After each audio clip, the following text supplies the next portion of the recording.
It was December 1st, 1948.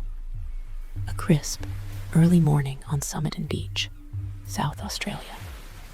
The sun was just beginning to touch the horizon, casting long, golden shadows across the sand. A young couple, out for a leisurely stroll, stumbled upon a sight that would haunt them and investigators for decades. A man lying motionless against the seawall. He looked almost peaceful, dressed impeccably in a suit and tie, shoes polished, hair neatly combed, as if he had simply drifted off to sleep under the Australian sky. But he had not. He was dead. And with his last breath, he had unleashed a mystery so profound, it would defy every attempt at identification, every code-breaking effort, every theory of human motive.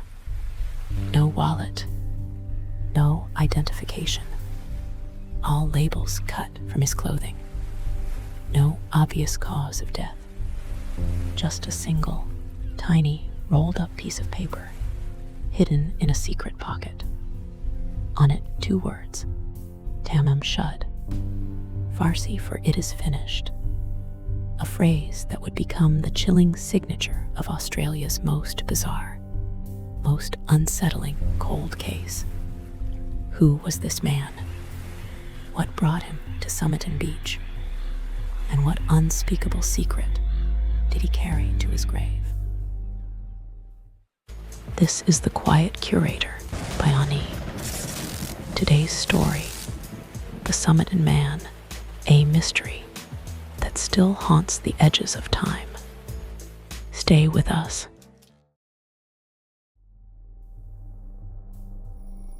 At precisely 6:30 a.m., the alarm was raised. Police arrived on the scene at Somerton Park Beach in Adelaide, Australia. The man was lying on his back, his head resting against the seawall. He was dressed in a pristine brown suit, white shirt, and a tie. His shoes were polished, his cigarette unlit, perched on his right lapel. In his pockets, an American comb, a packet of chewing gum, a box of Bryant and May matches, and a half-smoked cigarette packet containing Concita's brand cigarettes, a brand he didn't smoke. A small, strange detail, but the first of many. The man appeared to be in excellent physical condition, remarkably fit for his estimated age of 40 to 45. His musculature was well developed, suggesting an active lifestyle, perhaps even an athlete or a laborer. There were no signs of struggle, no wounds, no obvious trauma. The initial assessment, likely natural causes. But even then, the investigators felt a prickle of unease. Why was there no wallet? No identification? It was highly unusual for someone in such attire to be completely anonymous. The body was moved for autopsy. Dr. Dwyer, the pathologist, examined the man. His findings were perplexing. While the man was healthy, his spleen was significantly enlarged. His internal organs, particularly the liver, showed signs of congestion, and blood was pooled in his stomach. Yet toxicology reports were inconclusive. No known poisons were found. It was as if a perfectly healthy man had simply ceased to live, leaving no discernible trace of how or why. The mystery, far from being solved, had just begun to deepen. The investigation quickly hit its first major dead end. Despite extensive public appeals, fingerprint checks against national and international databases, and even inquiries with every dental association. No one could identify the Somerton Man. His face, broadcast across Australia and beyond, remained blank to the world. It was unprecedented for an unidentified body, especially one in such a state of apparent health and careful presentation, to yield absolutely no clues. Then came the first true breakthrough, and simultaneously the first true enigma.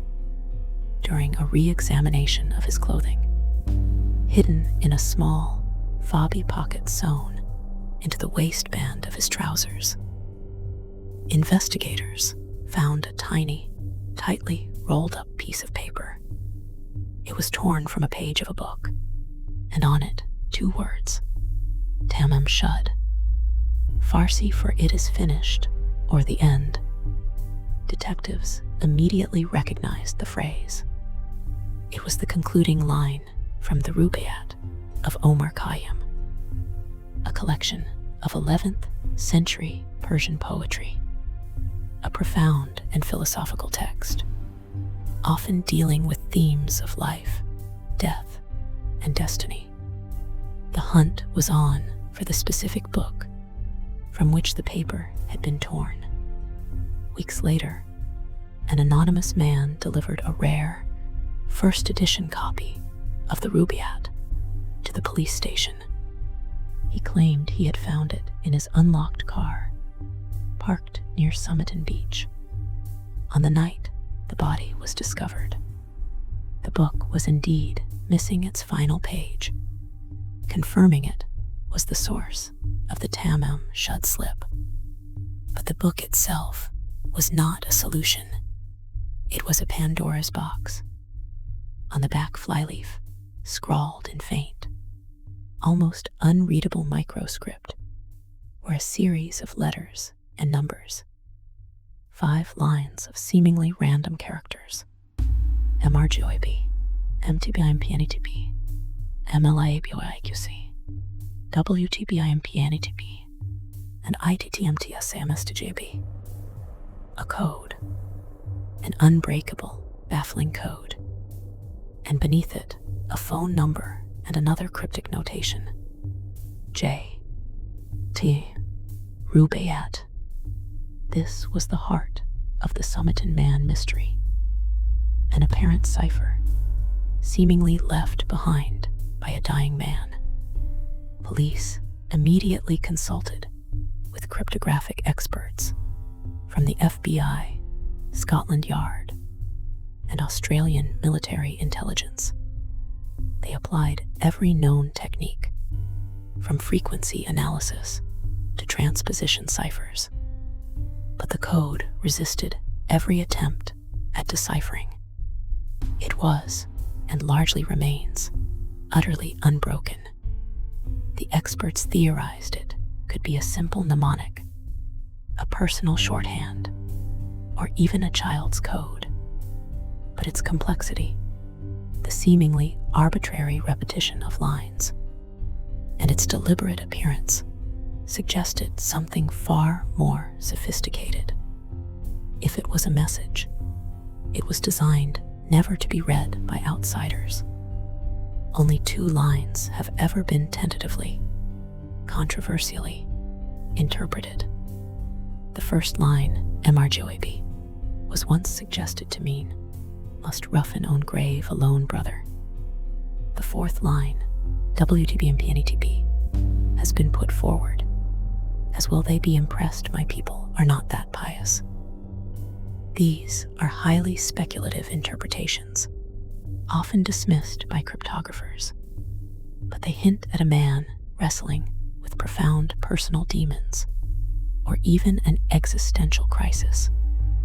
But the full message, the key to the Somerton Man's final thoughts or mission, remained locked within those indecipherable characters. Unease touch. As a curator of declassified mysteries, the Unbroken code is perhaps the most tantalizing element of the Somerton Man case. It's the ultimate secret. Every other clue gives us fragments of identity or circumstance. But the code promises a direct window into his mind, his purpose, his final communication. The fact that it has resisted the best minds for over 70 years speaks volumes about its sophistication, or perhaps its tragic simplicity. What would you give to know what those letters truly meant? The investigation continued. Weeks after the body was discovered, police located a brown suitcase left in the cloakroom of Adelaide railway station. It had been left there a day before the body was found. This was the Somerton Man's luggage. Its contents, however, only deepened the mystery. Inside, investigators found clothing with all identifying labels meticulously cut off. This was a deliberate act, mirroring the clothes found on the body. But a few items had peculiar markings. A unique thread on a coat, a stenciling brush, a roll of orange thread not available in Australia, and a tailor's specific repair. These bespoke details suggested a past, a trade, a home. Yet they offered no name, just a ghost of a life. Among the contents, 3 names appeared on laundry marks: T, Keen, and K. Keen. Police theorized these might be clues to his identity, or perhaps aliases. But exhaustive inquiries across English-speaking countries for anyone named T. Keen, who had gone missing in the late 1940s, yielded nothing. The names were dead ends, adding only to the frustration. The most peculiar item was a dressing gown and slippers. Why would a man travel with only these items, yet no other personal effects? It painted a picture of someone who intended a short, perhaps a secret, stay, or someone who knew they wouldn't be returning. The suitcase was a silent testament to a meticulously planned anonymity, a life erased, with traditional investigative methods exhausted, and the public gripped by the enigma. Theories began to proliferate. The Cold War was just beginning, and the world was gripped by a new kind of paranoia. The Somerton Man's meticulous anonymity, his excellent physical condition, the lack of a clear cause of death suggesting a fast-acting, untraceable poison, and the hidden code, all pointed to one chilling possibility. He was a spy. Was he a Soviet agent, perhaps on a clandestine mission, who was silenced before he could defect or reveal secrets? Was he a double agent whose cover was blown? The Tamam Shud phrase, "It is finished," could be a final, defiant message from a dying spy. The perfectly erased identity, a hallmark of espionage. This theory, though never proven, resonated deeply in a world newly obsessed with hidden intelligence wars. Another prominent theory centered on a tragic love affair or a personal tragedy. The Rubaiyat of Omar Khayyam is often seen as a romantic and fatalistic poem. Could the man have been involved in a secret affair that ended tragically, leading to suicide, or perhaps murder for revenge? This theory gained traction with the emergence of a crucial figure, Jessica Thomson. There was also the possibility of him being an unwitting victim, poisoned by someone he knew, leaving no trace. or even a bizarre, elaborate hoax designed to baffle authorities. But each theory, while intriguing, ultimately fell short of explaining every single strange detail of the case, leaving the mystery to fester in the public consciousness. In 1949, a bust of the Somerton Man was publicly displayed, hoping for recognition. A woman named Jessica Thomson, a nurse and former art student living nearby, came forward.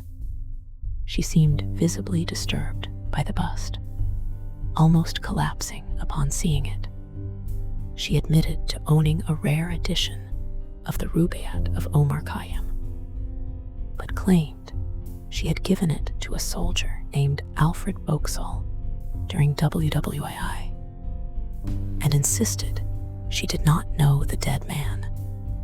Police investigated Boxall, only to find him alive and well, with his copy of the Rubaiyat still intact.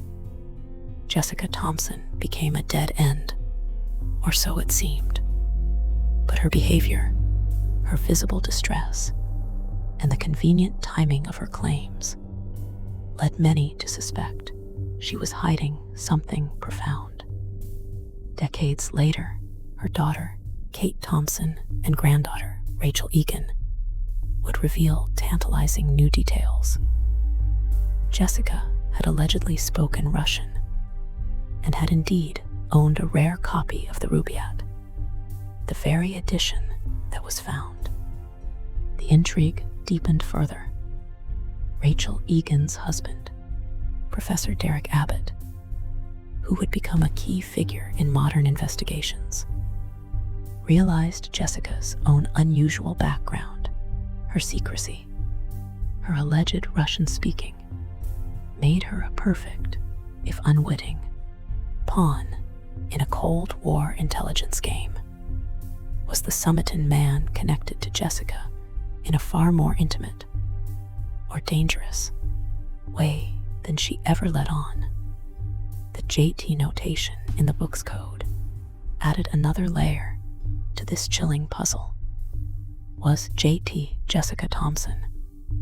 For decades, the Somerton Man remained a cold case, a bizarre footnote in history. But the dawn of modern forensics brought new hope.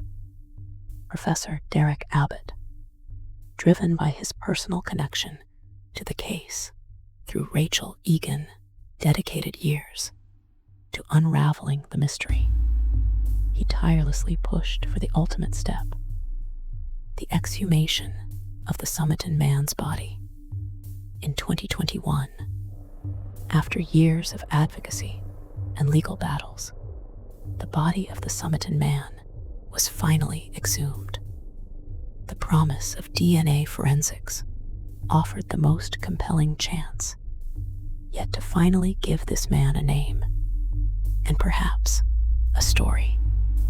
Researchers immediately began working to extract a viable DNA sample, comparing it against vast genealogical databases, hoping for a match that could break the 70-year silence. Initial reports from Derek Abbott's team in 2022 indicated promising results, narrowing down potential family lines, even suggesting an American origin. The forensic breakthroughs offer a tantalizing glimpse into a future where no mystery is truly beyond reach. But the challenges remain immense. The degraded nature of the DNA, the sheer volume of data, and the need for a definitive match mean the answer is still elusive.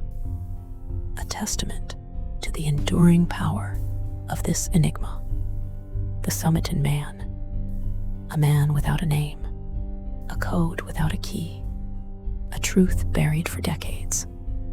His story is a chilling reminder of the inherent vulnerability of identity, the profound human cost of secrets, and the enduring power of the unknown. Was he a spy, a heartbroken lover, an unwitting victim, or something else entirely? A puzzle defying all human logic. Ani's final reflection. As I delved into the fragments of the Somerton Man's life and death, I found myself haunted not just by the mystery, but by the sheer anonymity.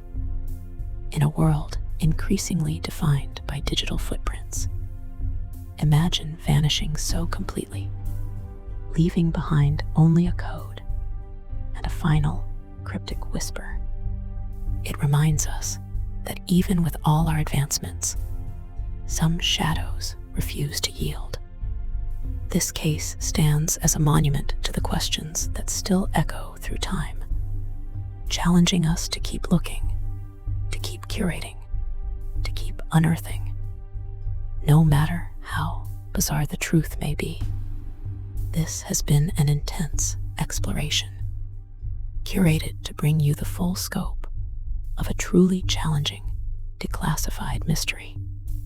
If you dared to unearth this truth with me, subscribe to the Quiet Curator by Ani and hit the bell icon. Join our journey as we continue to shine a light on the hidden realities that refuse to stay silent. What do you think happened to the Somerton Man? Share your insights and theories in the comments below.